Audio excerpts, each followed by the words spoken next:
Well, good morning, everybody. It's the 29th of May, nearly the end of the month, and Jeremy's still out there plugging along towards Les Sables d'Olonne as best he can in this crazy northeasterly wind, and not much fun for him. So anyway, we'll go straight into it. If I can find the right bit here. I had a few comments about I was pushing him off the screen before when we zoomed in, so there's some issues going on with the format of this at the moment with the big black sections beside. But anyway, here he is right there, and at the moment doing 3.6 knots, so pretty reasonable considering lack of forestay and only using a staysail and big light weather head sails, which you can't use at the moment. There's probably about 17, 18 knots, gusting 25 maybe, and a 3 meter sea, 2 to 3 meter sea, so a little bit lumpy, but he's making progress. If I turn the weather off here so you can see his track, you can see he's actually still,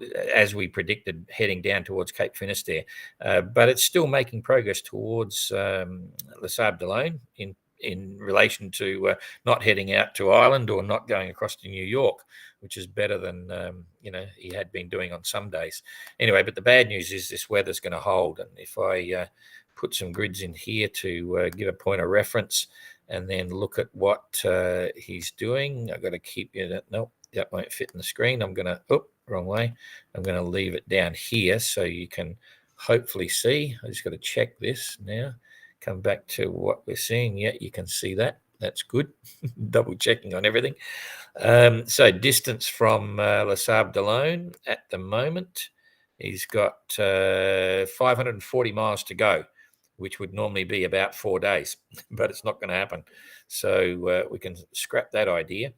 And if we start looking at the weather now, he's obviously on port tack, doing better. It's the favoured tack at the moment because he is slowly heading towards it.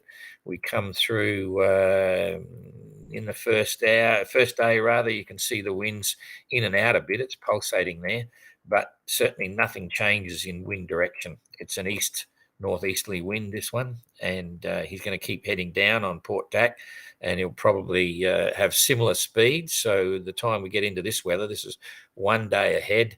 That's going to be about 75 miles. So let's see where he'll be. Boy, that's 140. There's 2 days. Let's leave it at that.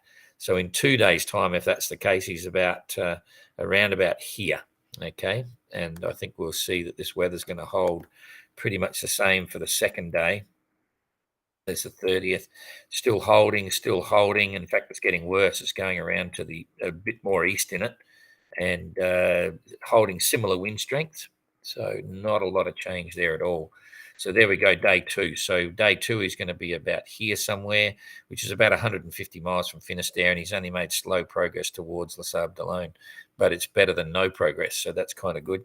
So there's 2 days. If we take it out to the third day, on the first, it's getting lighter, and it's getting actually, there's this little patch here, which is more of a northeasterly, which means he'll be able to curve around a little bit. So on the third day, he'll actually be curving around. And then it gets pretty tricky because he's going to be getting closer towards the shipping channels that come across here. And that'll be quite interesting. I hope he has a reasonable breeze to get across that.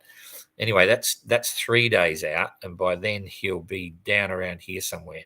And it's getting a bit lighter, so the sea state will drop off by then. Let's have a look at the waves. Yeah, it's still under 2 meters, slapping on the beam of the boat, which isn't too comfortable, but not too bad.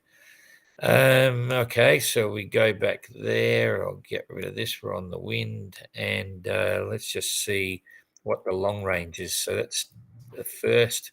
If we go to the second, okay, so there's day 3. Now, if it's here, if he's down by then, if he holds that tack, and I'm sure he will, because if he goes back the other way, he's going to be going north again. He could try that for a bit, but either way, it's not good here because you can see the wind still coming direct from Les Sables d'Olonne.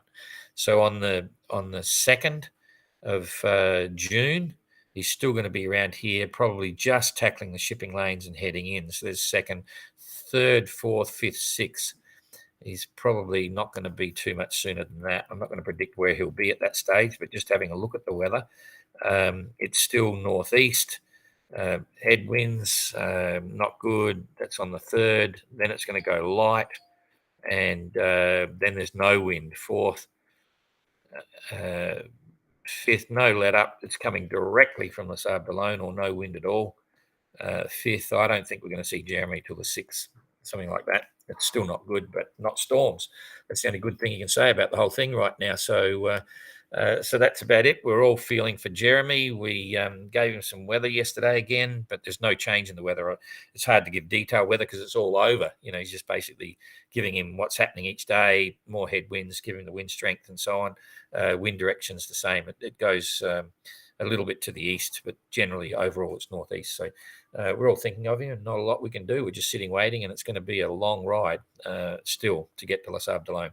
So thanks for that. We'll see you in a couple of days once again. Bye-bye.